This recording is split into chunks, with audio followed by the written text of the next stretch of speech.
All things given form and substance are destined to one day break and fade away. It is therefore absolutely essential that we find joy in the process of creation instead of the creation itself. Maybe we were just having way too much fun, and so God decided to punish us.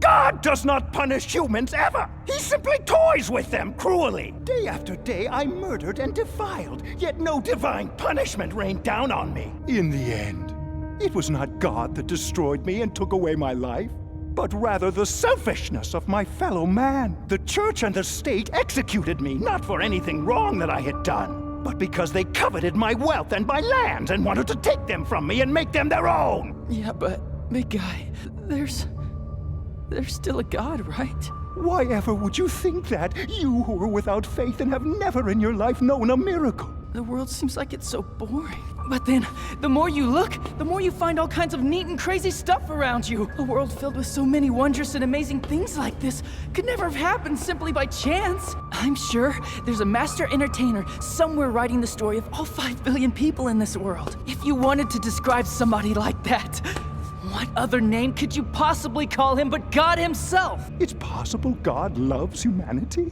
What do you mean he's head over heels? In fact, I'll bet you he's totally into it. Along with totally enjoying the results of his own work. He also loves all the things that make humans look good, like honor, courage, and hope. And at the very same time, he loves screams and blood and utter despair just as much. If he didn't, there's just no way in hell the guts of living things would be as cool and colorful as they are. In this era of faithlessness, when the state has completely abandoned the true will of God, I had no idea that such a vivacious new faith had taken root and was beginning to bear amazing fruit.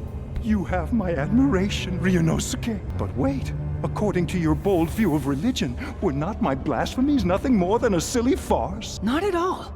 You know, the best entertainers will sometimes get the most acclaim of their careers when they play a really dark and disturbed villain. I think when you get right down to it, God probably loves playing against your cruel and demented villain routine. So both blasphemy and worship are, in your eyes, actually valid forms of godly devotion?